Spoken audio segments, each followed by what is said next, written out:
The early morning light filters through the tall glass panes of Charles de Gaulle Airport.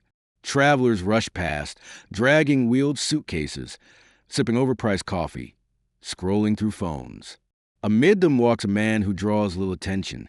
Intentionally, Captain Ibrahim Traore, 37, strides with quiet purpose. He wears a plain gray hoodie, dark jeans, and black sneakers. No medals, no insignia, no entourage. A simple leather satchel hangs across his shoulder, worn at the edges. In his left hand, he pulls a small, battered suitcase, the kind a soldier might carry after years of travel, not one fit for a head of state. His eyes move carefully, scanning faces, exits, shadows. No bodyguards, just presence.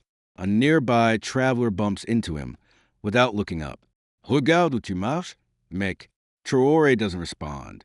He adjusts the strap on his satchel and keeps walking, a lion cloaked in silence. The line inches forward under the cold hum of fluorescent lights.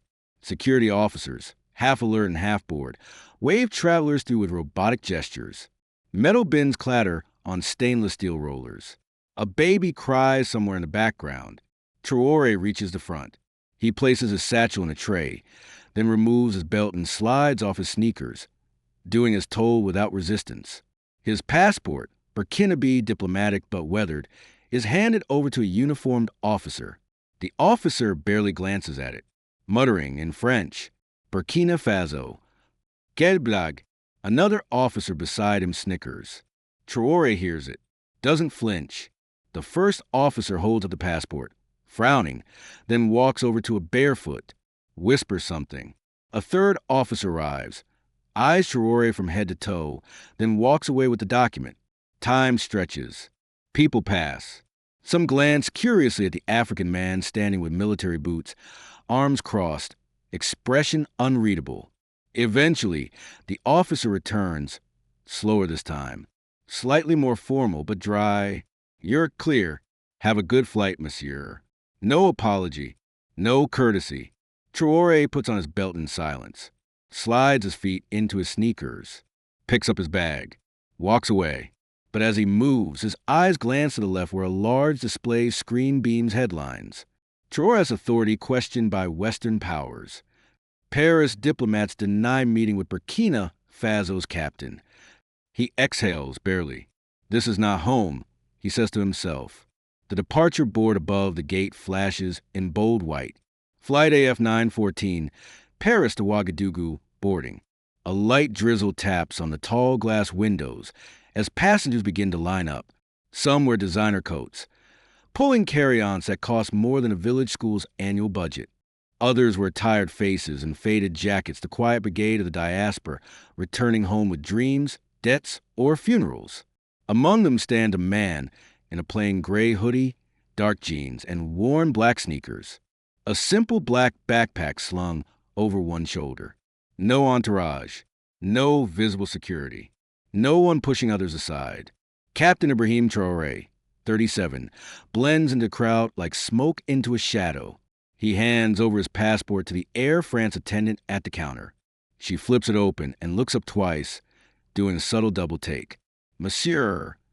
Traore? He nods once calmly. Just another passenger. She hesitates. There's a faint flicker of recognition. Not quite fear, not quite admiration. Something between. She scans the boarding pass and hands it back. Bon voyage, monsieur. He nods again and walks down the boarding tunnel. Alone, other passengers glance at him.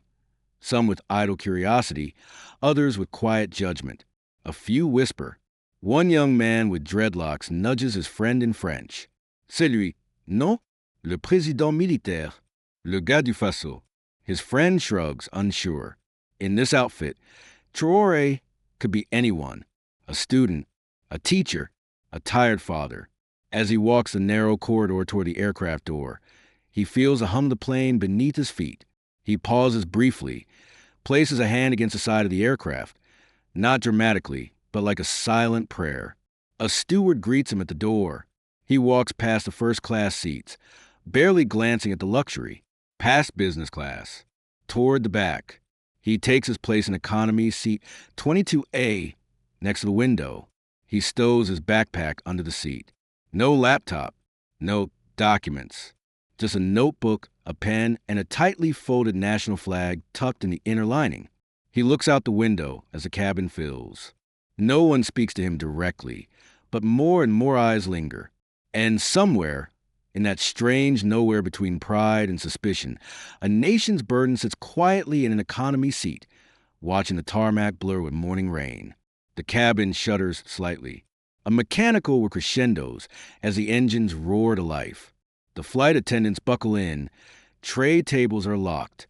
Passengers adjust neck pillows and eye masks. Overhead, a soft chime sounds. Ladies and gentlemen, this is your captain speaking. Welcome aboard Air France Flight 914 to Ouagadougou. Flight time approximately 5 hours and 45 minutes. Weather at destination is clear and warm. We'll be taxiing shortly. Merci for flying with us. The aircraft begins to roll. Traore leans his head against the window. His eyes scan the runway, gray and wet.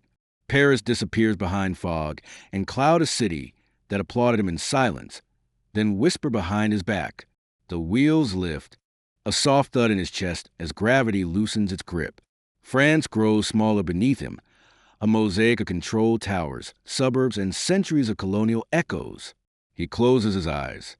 His mind runs back to the events of the previous day. A round table, thick walls, polished oak, French officials' tailored suits. Cold smiles speak softly but cut like razors. He remembers the veiled threats, the patronizing diplomacy, the way they looked at him not as a president, but as a boy with too much fire. The plane levels off. A bell chimes. Seatbelt signs flicker off. Passengers shift, some sleep. Flight attendants begin rolling carts down the aisle. Traore doesn't move. He pulls out a small, leather-bound notebook from his backpack. Inside, scribbled thoughts, a child's drawing of the Burkina flag, a quote from Sankara in bold ink. You cannot carry out fundamental change without a certain amount of madness. He flips to a fresh page. Writes, I was not invited to dine. I was summoned to obey. And when I refuse a menu, they call me uncivilized. He glances out the window. Clouds part. Below, the Sahara stretches like an endless, burning question. The French spoke of democracy while funding our silence. They sipped espresso while our miners bled. They asked for dialogue, but they never learned to listen. Adama, a fellow Burkinabe, started. I am not against the West. I am against submission. That is the difference they cannot afford to admit. Said Traore. The steward arrives. Monsieur, something to drink? Water. Only water. He takes the cup, nods his thanks, and resumes writing. The ink dances as the plane hums forward, carrying him not just home, but into the center of a storm. The cabin is dim now. Window shades pulled halfway. A hum of engines and hushed murmurs fills the space. Most passengers are asleep or lost in their screens. The air feels heavy with recycled quiet. Traore remains awake. He hasn't touched a meal tray, cold chicken, dry bread, some forgettable dessert. Instead, he's staring at a documentary playing silently on the screen in front of the seat across the aisle. It's about Africa. The narration is in French. The subtitles, too quick and too smooth, talk about development, about partnerships, about a shared future. He scoffs softly under his breath. He adjusts slightly in his seat. His back aches from the stiff cushioning, but he doesn't complain. It reminds him he's still human, still flesh, not just the symbol they've made him out to be. Then, a tap on his shoulder. A man, late 40s, Burkinabe, professional look, dark-rimmed glasses, speaks in a hushed tone, leaning over the aisle. Captain Traore? Traore nods once. The man looks around carefully, then leans in just a little closer. I just wanted to say, thank you for standing up, for not kneeling. My brother works in the gold mines near Hound. He says the soldiers came and kicked out the foreign guards last week. Says they finally feel like the land is theirs again. A pause. Traore says nothing, just listens. I know they'll try to break you, but you've already made them scared. That's why they talk about you so much. Don't let them rewrite you. He nods respectfully and retreats to his seat. No more words. Traore stares forward again. The screen is now showing a map, the digital plane crawling across Mali, approaching Ouagadougou. They want me to fail spectacularly, to implode, to become what they said I always was, another strong man in a uniform. But I am not afraid of falling. I am only afraid of falling quiet. Traore retorted. He reaches into his backpack again. This time, he pulls out a small, folded Burkina Faso flag, fabric worn but proud. He smooths it in his hands, then tucks it back into the notebook. The plane captain's voice breaks the silence. Ladies and gentlemen, we begun our descent into Ouagadougou. Local time is 11:06 a.m. Please ensure your seat backs and tray tables are in the upright position. Welcome home. Traore exhales, a slow, controlled breath. Outside the window, the landscape of home begins to emerge. Dry, golden earth, dotted with green, winding roads, scattered rooftops, and a city waiting to cheer, waiting to challenge, waiting to see if the man returning will still dare to tell the truth. The wheels screech gently against the runway. The aircraft hums as it slows down, rolling across familiar ground. Traore closes his eyes briefly, not to sleep, but to feel the landing. Home. Traore starts. The sky looks the same, but everything beneath it has shifted. Since I left, they've debated my name on foreign news cycles. Now I return, not as their guest, but as my people's shield. The aircraft slows to stop. The seatbelt signs chime off. Passengers stir to life, gathering bags and shuffling forward.